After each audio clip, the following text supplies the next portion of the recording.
Hi, everyone. My name's Greg Knight. And I'm Ricardo Avila. The Popping Collars marketing department has let Ricardo and I know that we have a problem with attracting and retaining younger listeners. You know, because we're old. So we've recently purchased a Zoom Millennial Translator for our podcast promos so that young people will finally know what we're talking about. Let's fire up. Since we're the longest running Episcopal podcast, we have a lot of shows sitting in our archives. Stop the cap. You are straight up wildin'. All that mid stuff is TLDR.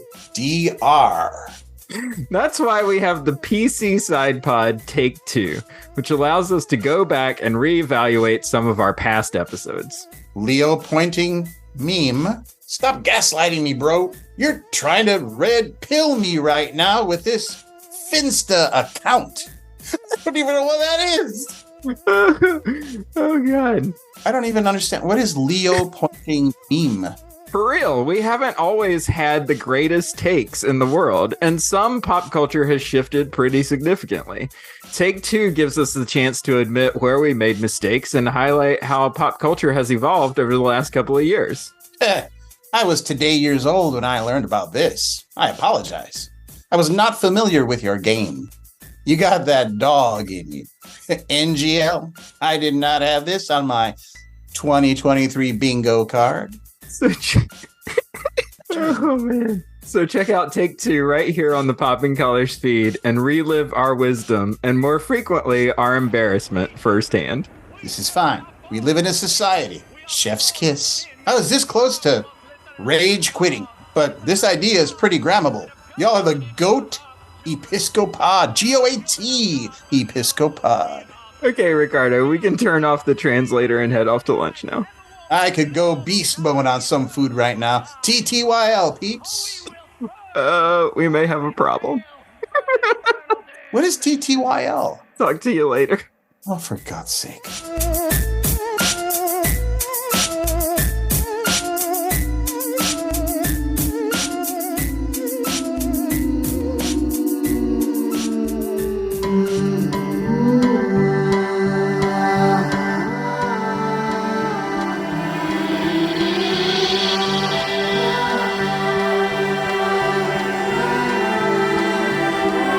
Hi, I'm Greg Knight.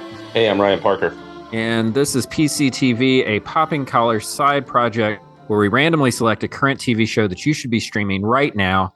Ryan and I have each picked 6 shows apiece from the top streaming apps. And this month, we are talking about the Prime series, I'm a Virgo.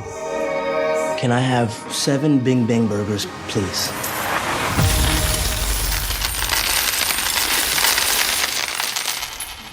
Be plenty more where that came from.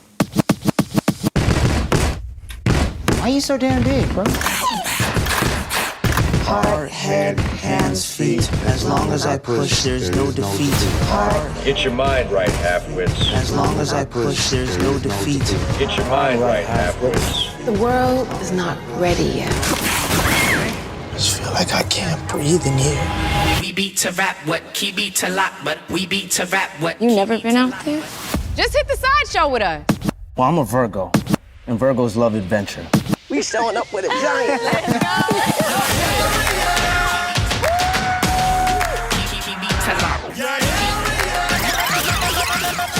go. Welcome to Bing Bang Burger. What can I bop you with today? I want to take my time and get to know her. You just need to look her in the eyes and say, I want you. I want you. With your eyes, don't say that out loud. People are going to try to use you and put you on display. You're the Messiah. You said you'd come from a desolate place. I'm not from a desolate place. I'm from Oakland. Yes, a desolate place. And when they can't use you no more, they're going to try to get rid of you. Measure threat level of the Twomp Monster. I need the people to believe in me. When I take my helmet off, I need for my to pop. So when y'all kicking it? Tonight. Tonight? The people love me. You are a 13-foot tall black man. They fear you.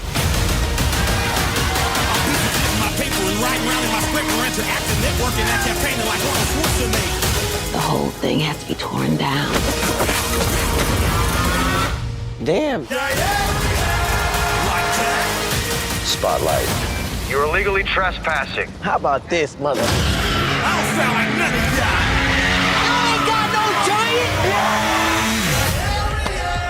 Ryan, I have a log line for the show. Would you like to hear it? I am so ready. It's funny that the title is I'm a Virgo because very little of this has to do with zodiac signs and stuff, the show itself.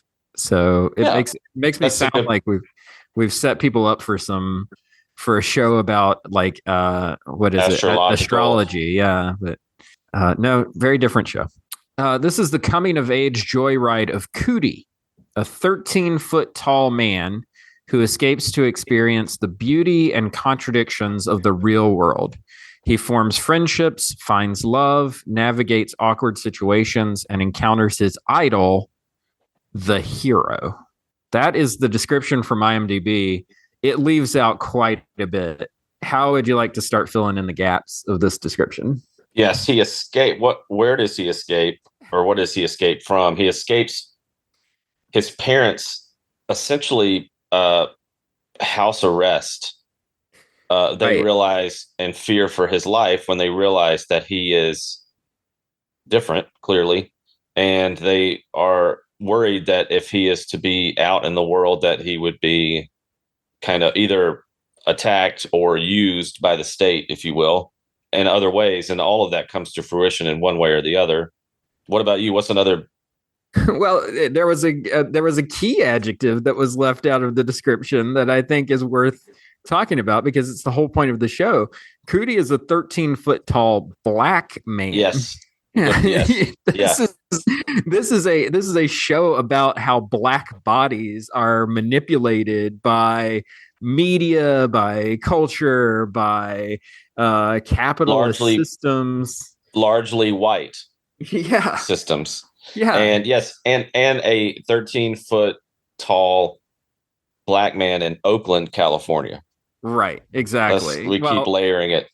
Yeah. Yeah. Because eventually we're going to have to, and we're going to get into it. This was a show created by Boots Riley, rapper, activist, filmmaker, and we're going to have to talk about the boots of it all as we get into the conversation. But yeah, this is a show about how black men and black communities are marginalized, even in areas where they're the dominant culture of the area. Yep. Yeah, and in a time and a place when we systems, and particularly entertainment systems, which is where I work, claim to want to elevate those communities. Right.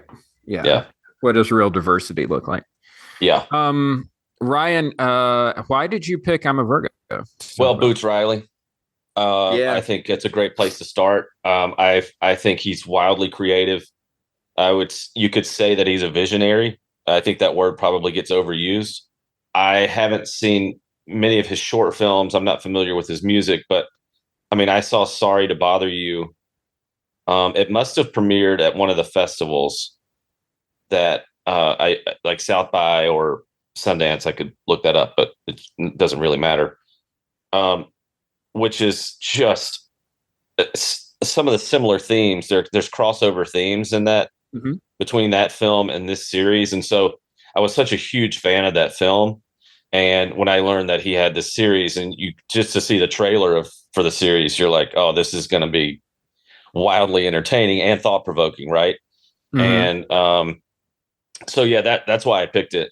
As a side note, I sat behind Boots Riley at a screening at Sundance this year and didn't have the nerve to talk to him and recognized him immediately from the hat that he had on, which was partially obstructing my view of the screen. If you should look up, for those of you who are not familiar with Boots, look him up. Very stylish dresser, very cool, So that was my impetus. And then I think there's we can talk at length about the themes that we tend to gravitate towards are all here. So I felt not only was I excited about it, it paid off. Right, it was worth the time. Yeah, this was a great pick because I don't think that I mean, it was on a list of stuff for me to watch, but I was, it just kept going down the list, down the list, down the list. And so I just never had a chance to prioritize it until we recorded this podcast. I'm so glad I did. I mean, this is like one of those sort of great hidden gems that's sitting on Prime Video right now. And so I'm glad we get the chance to sort of promote it here. What are some initial takes that you have? We've gotten into a little bit of the racial aspects of the show so far, but like, what are some of the initial takes that you have on the show? Hot takes? Yeah, I don't know that I have any hot takes. I think maybe I could talk about what I really appreciate about the series, maybe just as a series, as kind of, I would say as a work of art here, because it's highly creative and in terms of its how do you place a 13-foot body on a set, right? Like how do you convey that size, and so even down to props, right, into close-ups. There's an episode there's also you don't want to get too we don't want to go too far down the road on this one, but there's one episode that's basically almost entirely devoted to his first sexual encounter with a love interest who works at the local burger chain. So just that kind of, and the way that they do that, I think is very effective. The way that his parents love and care for him in their own different ways. And even though they do kind of keep him in this prison that they build in their backyard, so the sets, the costumes, the props, I thought that was really well done. And then just entertaining. It's very funny. It wears its themes on its sleeve, like its politics, kind of its cultural commentary. And I think when you're that smart and you're that creative, I think you can do that. Like you earn the right to do that. So, and I know we'll get into those, but yeah, for me, kind of the hot takes are like why I really enjoyed it. Great performances. I know we'll talk about our favorite actors in this show in a second, but I just thought it kind of every level that you kind of unpack a show, it just works, and it was really well done. Yeah. I feel like I'm about to get deep really quickly. And, I feel we try to build up to that on the show and not just sort of dive into the deep end. But I feel like Boots Riley, the way that he sets up his stuff, he just dives into the deep end. And so you've just got to go along with him, I think. I don't think he's pulling any punches here. It's like, absolutely. This is what we're talking about. So, okay. Then let's burn through the come for, stay for best scene and sequence, and let's get deep. Let's go. Well, I think we can. I don't think this is like a theology thing, and I don't think it's an industry thing, but I do think it's a philosophy thing. I think it's worth talking about, which is that Boots Riley is an artist, and we've been talking about Boots here. He's an artist. He's a rapper. He's a communist and an avowed communist, right? An activist for communism. He's anti-capitalism, fiercely anti-capitalism, and his, you can't really talk about this show without talking about Sorry to Bother You, his feature film that came out a few years back, which you've referenced already. Sorry to Bother You came out, and I was lucky. At the time, it came out during the Movie Pass craze. It came out during the Movie Pass summer, where Movie Pass was basically letting you go to the movies for $10 a month and see as many movies as you wanted to. Thanks, Movie Pass. By the way, it's back, and I have it. Do you really? Yeah, but it doesn't have a deal like that. Surely, no. But it can be rewarding. But you have to make it work. There's a method. There is a method now to the madness. Well, this was just. I remember that summer. Yeah. This was the summer of, hey, do you want to watch free movies? Side note for all you listeners out there, and for Greg, I don't know if you've seen it, but there's a documentary about this called Movie Pass, Movie Crash, which is on Max now. Oh, and it is totally, because what you don't know about what was happening behind the scenes will make you furious. What happened to the founders of that company. It's a fascinating story. Yeah. Yeah. And again, anyway. A racial dynamic there because the founders were black. That's right. Yeah. That's right. Okay. So Boots, activist, communist. So anyway, so I got to see Sorry to Bother You during the movie past summer.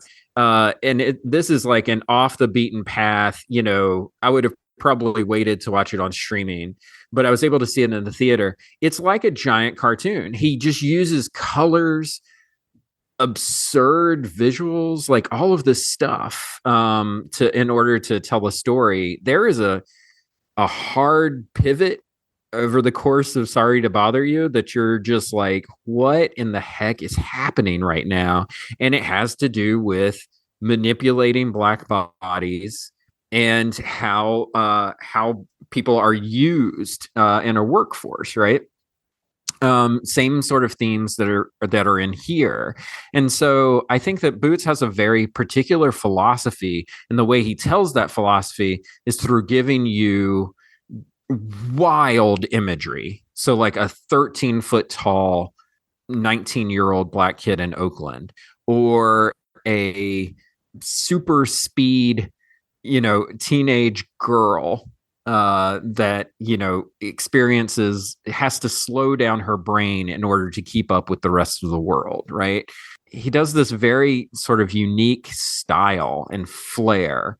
All of this is to say that Boots has this very sort of like, he has very particular statements that he's trying to say in all of his stuff.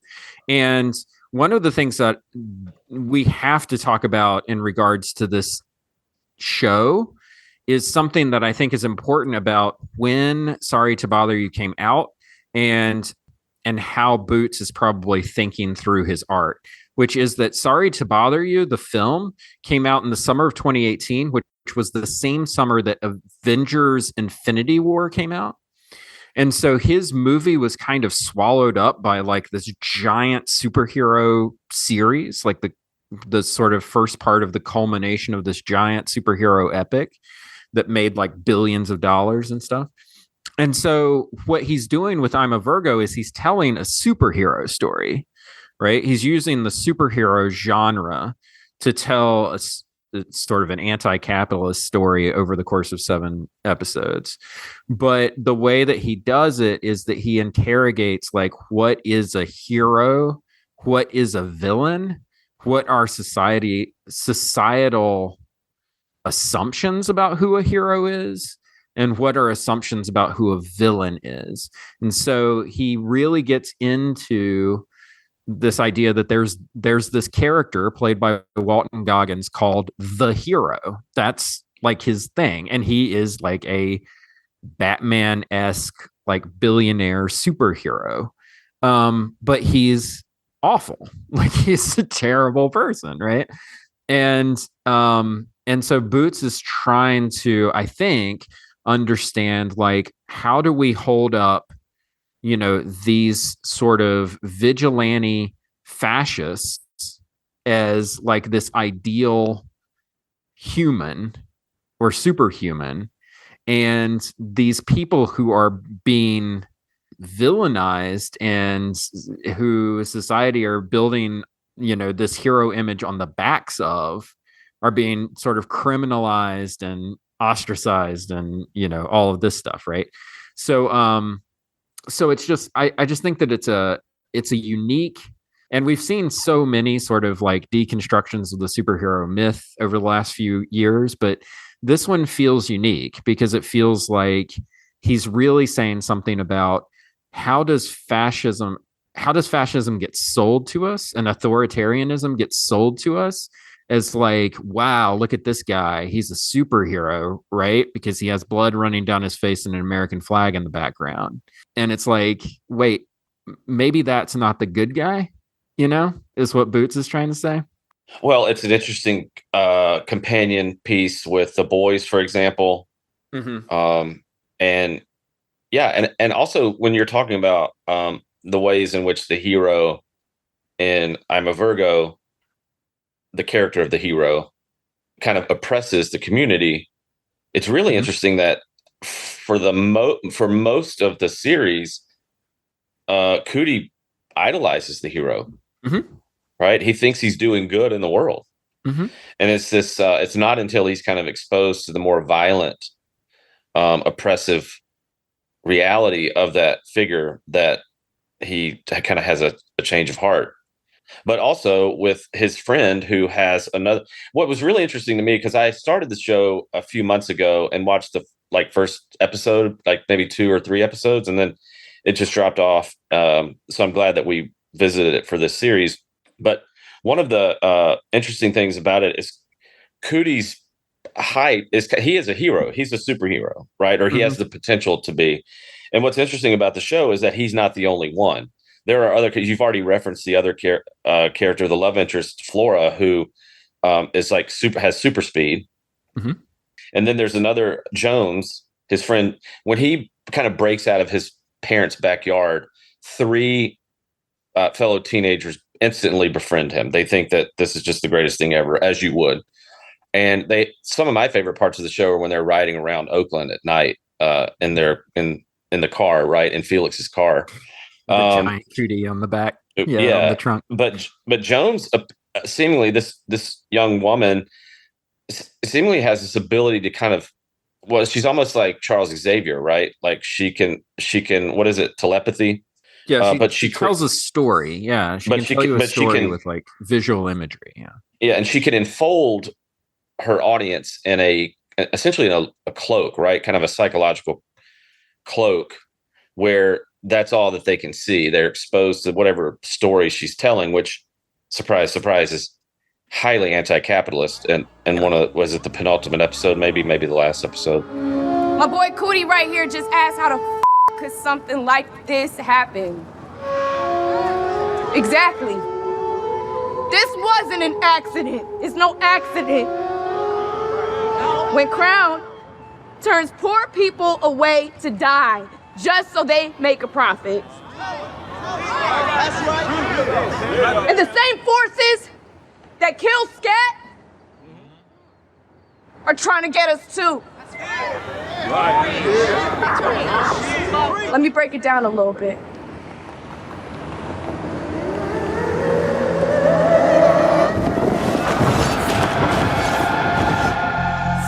There is a phenomenon called the crisis of capitalism. Under capitalism, businesses combine labor and materials to create goods or services for sale. Each year, they must make more money than the last to compete or else be crushed by competitors. They do this by lowering wages and raising prices. Now those workers have less money to buy the products with and the company loses money. How do they fix that situation? By again lowering wages and raising prices. It's a downward spiral during which we have large numbers of people who can't afford many of the goods that the economic system produces. But I thought that was quite interesting that it's not just about Cootie, that there are other folks in that community that are heroes in their own way or have the potential to be. I just want to reference one thing just really quickly, which is that, we've done a lot of conversations, I know, on our side pod about superhero genre and stuff. I think because it's just so pervasive in popular culture. And the reason is easy. It's because it's shorthand. It's IP that already exists, and you don't have to necessarily explain it to people. People know what a superhero is, right? But I would say that in the late 80s, there were 2 comics that came out that were both published by DC, oddly enough, which really sort of tried to understand what the superhero genre was as a storytelling genre. And it was Frank Miller's The Dark Knight Returns, which was basically like the last Batman story, and Alan Moore's Watchmen. And both of these stories took 2 very different views of the importance of the superhero story. Frank Miller's Batman story is basically saying, look at this. Systems are so corrupt. Institutions are so corrupt. Everyone's so manipulated that only individual strong man can go out and fix all of the problems, right? Only like one sort of savior can go and solve everything, because everything's sort of tied up in bureaucracy and everything's corrupted and you can't trust institutions. And then Alan Moore is on the other side saying, these rogue vigilantes that are going out into the world are basically doing more harm than any other. They are leading to people's destruction because they think that they know better than everybody else, and they think that they're the only people that can solve problems. And so therefore, instead of making society work, they break society and destroy things, and they're the ones that benefit from it and no one else does. And that truth will constantly be covered up to protect those that are in power. And they're in profound need of therapy. Yeah, and they're in profound need of therapy. Yeah. They're very broken people. Yeah. And so it's two different ways of looking at fascism, right? Frank Miller is saying, look, man, trains run on time if you have a dictator in charge, right? And somebody to get it done. And you have Alan Moore saying, this is a deception. Like this idea that like, some rogue individual can solve all of your problems is how we have mass delusion in the world. And that is, I think, the conversation that Boots is coming into, is this idea of how do we cozy up to fascism and make it look appealing when we know in our hearts that it is ultimately going to destroy us? Best scene, sequence, episode, or storyline? They're short episodes. We didn't say that at the start, which is another appealing thing about it. It packs a lot into a relatively short runtime. There's a way in which this could have been a film, a kind of 2.5 hour superhero film.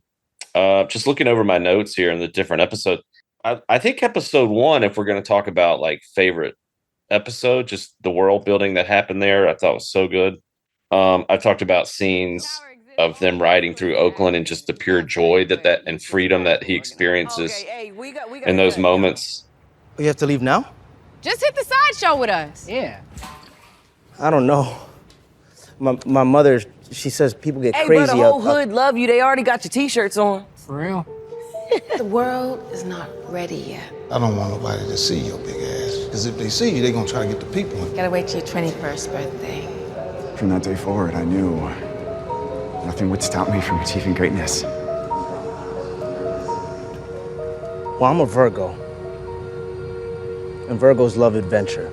Facts. Let's go. Let's go. We showing up with a This is a world. This is a world. I done been through a whole lot. Trial tribulation, but I know God. Satan when I put me in a bow tie. Pray that the holy water don't go dry. I wouldn't say favorite, and this is going to be ripe with conversation topics, but the scenes or sequences of Scat's death are unbearably tragic. Like it is heartbreaking. And even though it's in some places, and let me say in some moments it's played for laughs, it is so tragic. And I was really moved by those sequences. So yeah, those are kind of my, just throwing out a handful there. Yeah, Scat's death reminded me of San Francisco, actually. It reminded me of being in the Bay Area during seminary, and I was on the chaplain team at San Francisco General down in the Mission for, I don't know, like a year and a half. And San Francisco General was the only public hospital in the Bay Area.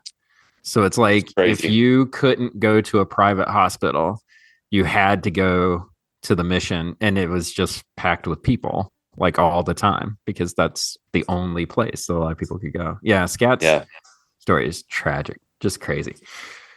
I would say for me, there are just so many. My favorite sequence is probably Flora's backstory, that's where beautiful. She's trying to communicate with her parents. So Flora is Cootie's love interest that we've talked about before. She's like super fast, but it's important to recognize that like the way her normal is super fast. In order to participate in society, she has to slow herself down in order to have conversations with people, in order to interact with other people, stuff like that.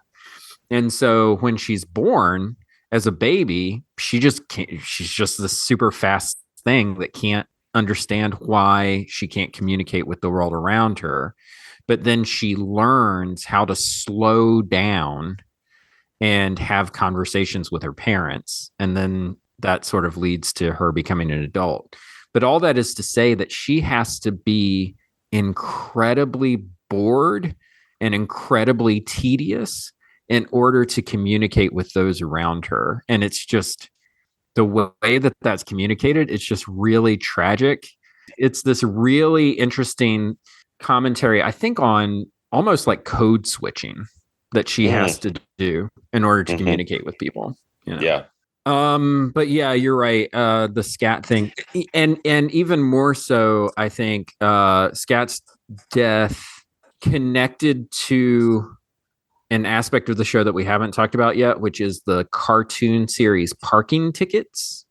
That is like a South Park-esque show that runs in the background. Yeah, like what the characters are doing by way of Tom Waits. Yeah, you know, like the narration. You know. Yeah.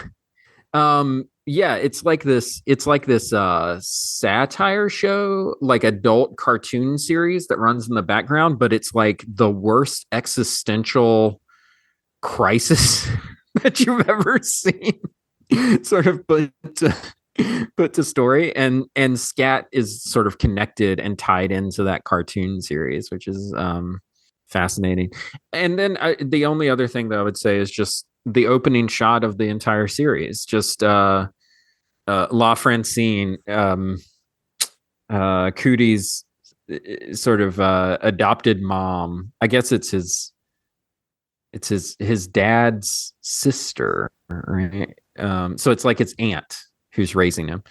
And this image of her holding this giant baby in a chaotic hospital is the very first thing that you see, and you're just like, what is happening? Yeah. Yeah. I just think that's neat. Come for, stay for. Yeah, I mean, like I said before, I came for Boots. Jarrell Jerome, who plays Cootie, is really, really solid actor. Mm-hmm. If folks haven't seen When They See Us, another TV series that's on Netflix, you should check it out. He has a small part in Moonlight as well. Mm-hmm. Stay for, or maybe now pay attention to, Olivia Washington as Flora. Mm-hmm. What can that family not do? Denzel Washington's daughter. Yep. Man, she's great. You know, Walton Goggins, what won't he do? Like, he's just there for it, and I love it. And Mike Epps, man, like, he's funny. Yeah. And just he loves Cootie. He's there for Cootie. He has some great lines in the series. So I think the cast is really strong. I don't know that one like really jumps out over everybody else, but it was really neat to see those performances. What about you? You're totally right. When I saw that it was a Boots Riley production, I was like, oh, well, now you have my interest. You know, it's like, okay, because I love Boots. I love what he does. I loved Sorry to Bother You, all of that stuff. Stayed for, probably just the entire young cast, honestly. Mm-hmm. Olivia Washington especially sort of stood out, but all of, everybody sort of in that young cast I thought worked. So yeah, I think it's just a really great ensemble piece. I was impressed. And yeah, when Walton Goggins showed up early on, I was like, are you kidding me? Walton Goggins again, like, is in this too? I can't believe it. I mean, his roles recently have just been, think about it. Righteous Gemstones, right? Uncle Baby Billy, the Ghoul and Fallout, mm-hmm. And then the hero and I'm a Virgo, just all over the place, Yeah, Walton Goggins, he's incredible. He's constantly working, that's for sure, because he shows up all the time. Yeah. Capitalism must have unemployment to exist. The way the boss stops you from asking for more money is to threaten you, implicitly or explicitly, with firing you. If there were full employment, people could ask whatever pay they want. There'd be no one to replace them.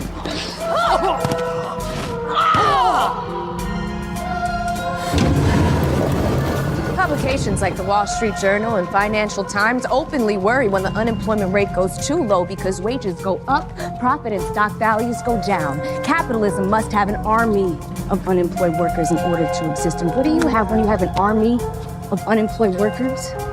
You have an army of unemployed workers who want to eat. And humans are not going to let themselves just starve. So they get involved in illegal business. You're leaving out assault, murder. All business, legal and illegal, uses violence to regulate itself.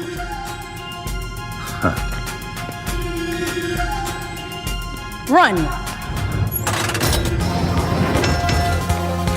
Run! If you try to run out of the grocery store with a cart full of groceries, either you're gonna get away with it, or someone's gonna physically stop you. Whether it's the security or the police.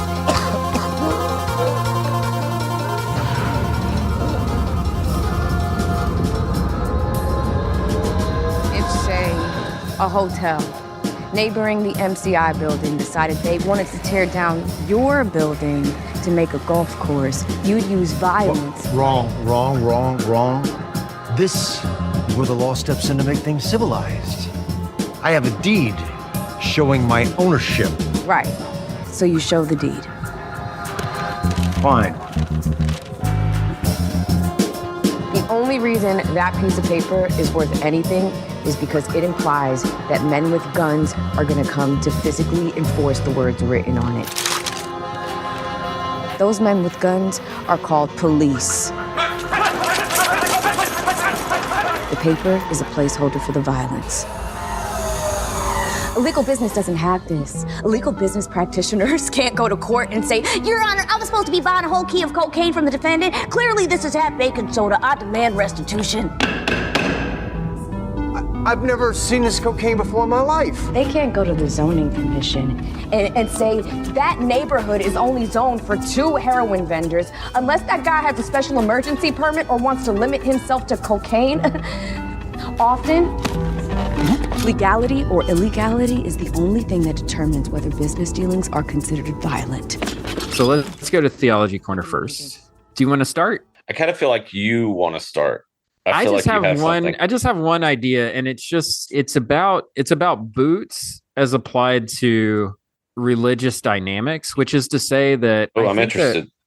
I think that one thing that's hard for American Christians is the thought of Jesus as a disruptor of empire, because we do this really good job of convincing ourselves that Jesus is with our empire or somehow has ordained our empire, and so we gloss over things like it would be easier for a camel to go through the eye of a needle than for a rich man to enter heaven. We just sort of massage that text until it makes it sound like we're okay. But I think it should be said, Jesus is firmly not on the side of empire or power or money, and never is ever in the course of the text. It's just funny how people in power will convince themselves that religious figures are always on their side when they never really are. Yeah, I couldn't agree more. I mean, we've talked about this a little bit at different points in our recording, but just this Christian nationalist garbage. Yeah, I think it's probably one of the greatest threats to our safety, to the future of our country, and the ease with which so many people of faith have kind of slid into that. Mm-hmm. And how they made that jump is really the theological and mental gymnastics you have to do to take that text that we have. Yeah. And say, oh no, this is our playbook for what we're doing. It's just like, well, we're not reading the same thing. Right. Because it's not about belief at that point. It's about superstition and magic words and saying the right things so that people think that you're holy when in reality you're doing the opposite of the text. Right. Yeah. I don't like a lot of her criticism, but there's a Catholic writer and critic named Barbara Nicolosi who is vehemently against this kind of thing. And she was like, you have the whole problem of a crucified Messiah. your Messiah did not win against the Empire. I mean, obviously, we claim a resurrection, right? But this is a person who chose that path, right? Yeah. That the so, for example, he didn't come down from the cross, right? He didn't give in to temptation in the wilderness, which is what the far right is doing, right? Mm-hmm. They're coming off the cross, they're taking that cross and turning it into a weapon, right? And it's just they're not following that path. So, yeah, I think you're spot on. I think Theology Corner for me is it's also apparent in the series where Cootie's Guardians have this mantra that they, when things seem to be getting difficult or stressful, they join hands and they repeat this mantra, which is not really relevant for our conversation right here. But apparently they have another practice that we only see once in the series when Cootie when his like desire to move outside of their house, they have a book that they look at together. And it's a series of clippings. Cootie is not alone. There have been in the world of the series, like generations of outsiders of tall people, right? Mm-hmm. And this book is a collection of articles and records, essentially the ways in which mainstream culture has abused those bodies, used those bodies, tortured those bodies, murdered them. And so there's a track record of that in the series, and obviously it parallels the Black experience in America writ large, which is a profoundly theological issue, right? The fact who image bearers of God, who is that? How do we treat the other, quote unquote? What is the other? So yeah, that's all at work in the show, which, although there's no specific religious context to it, is has deep implications for our theology. Underdog systems, whatever that is, and frequently that's religion. And religions always sort of start on the margins to help process give hope to the hopeless, right? I mean, that's really what we're talking about. Like, when we're talking about the Israelites wandering in the desert, or Christians, being persecuted in the Roman Empire and stuff like that. Like, what we're talking about is these systems that are designed to give voice to the voiceless and those being persecuted. But it seems like a natural tendency for those things, once they get power, to cozy up to that power and to then massage their beliefs in order to attain the benefits of that power. I feel like that's a little bit of what Boots is getting at here, which is to say that the world of the hero is really seductive, right? And it can seduce Cootie into sort of thinking that that's how things should be. And but the cost of it all is what his parents show him in that portfolio of those articles, right? This is actually the truth. Yeah.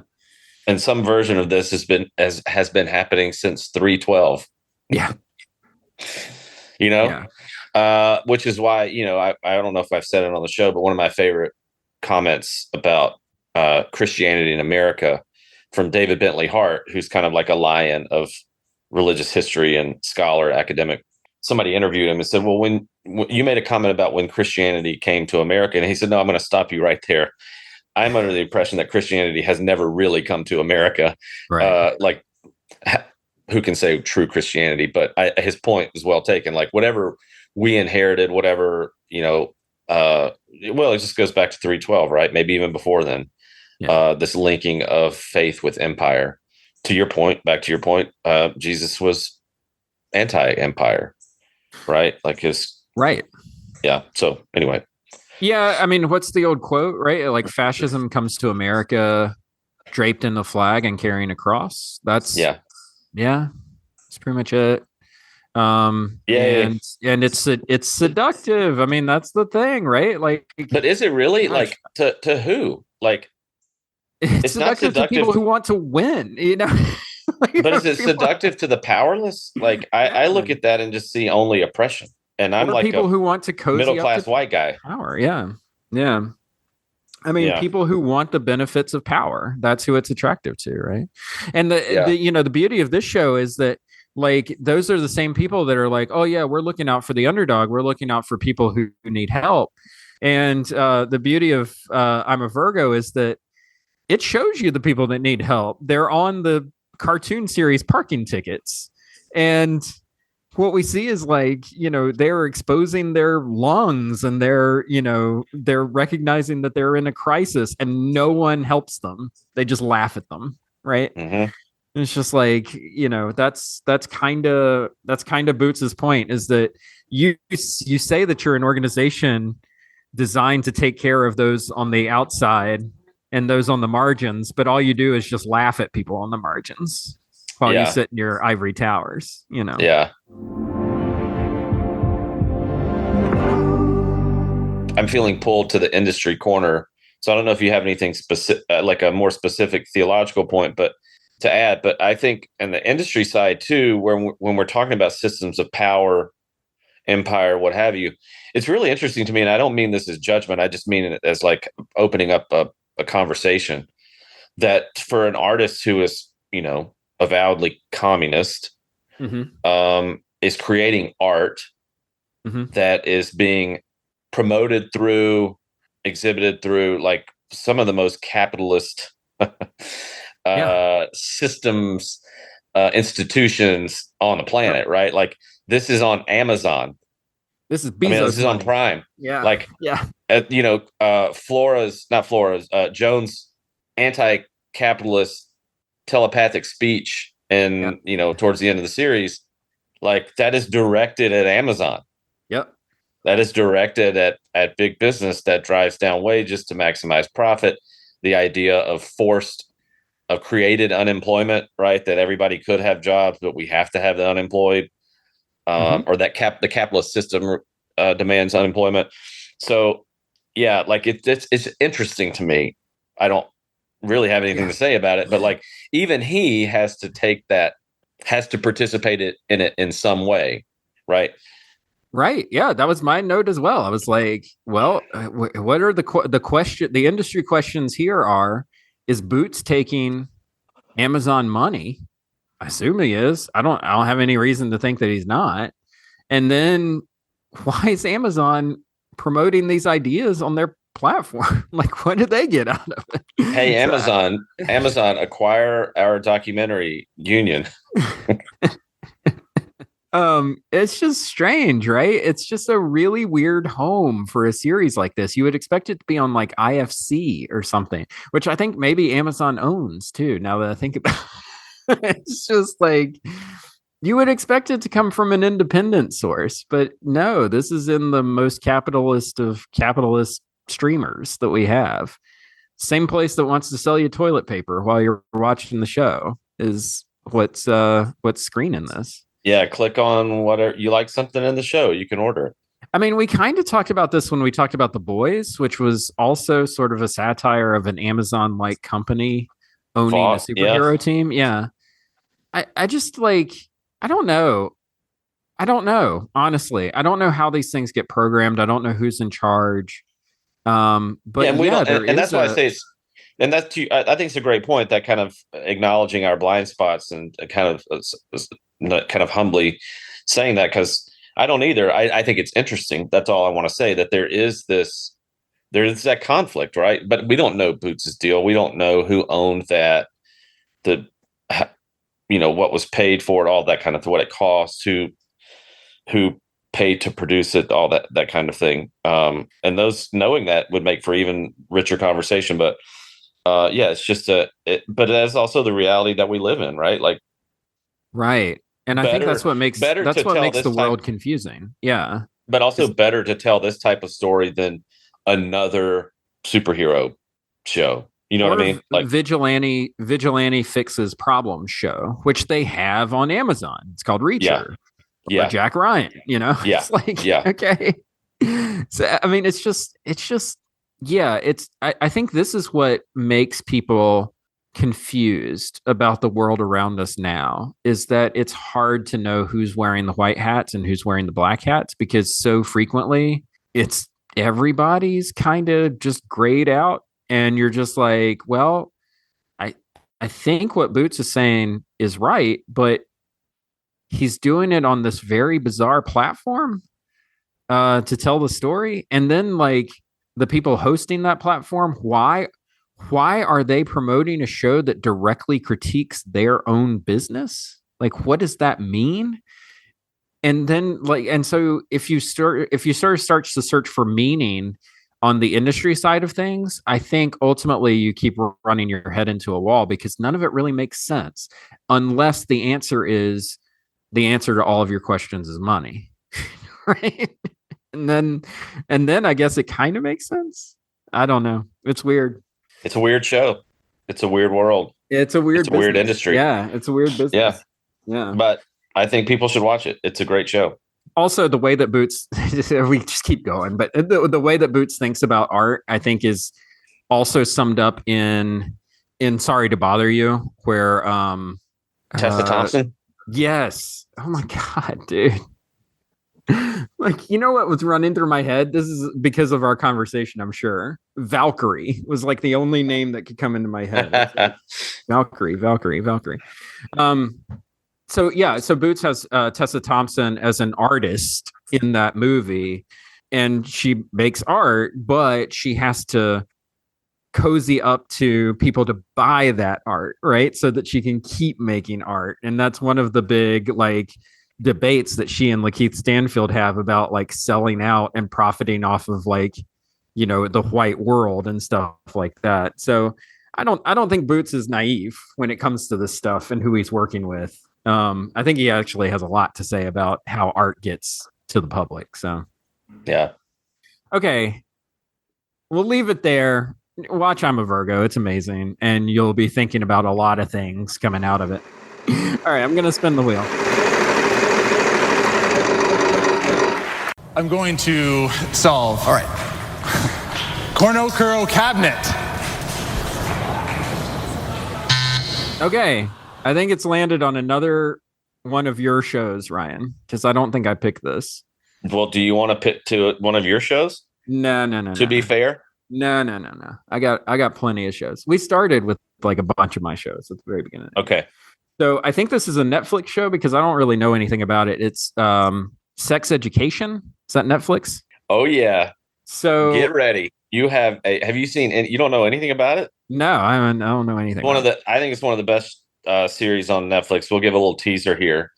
It follows a young British teenager whose mom is a sex therapist. So you have many seasons to watch. Okay. And you have to watch up to the final season, or up to I think there's one more season coming. Maybe I'll double check. But this latest season is bathed in religion. Oh, okay. In very surprising, beautiful ways. All right. It's one of those another show. shows. Man, I feel like I knew a lot of the shows that were on our wheel, and now I'm starting to realize that like I haven't seen hardly any of these. Yeah, it's one of those rare shows where it's one that my wife and I love in equal measure. Awesome. Can't wait. So that'll be our next show, Sex Education, when we come back. Ryan, thanks so much for hanging out in Oakland with me. Should we do like some donuts in the parking lot? What are you up for? Do you have a convertible I can ride on the back? Yeah, absolutely. Hop in. It'd be great. We'll go get one of those nice looking burgers down at the fast food place.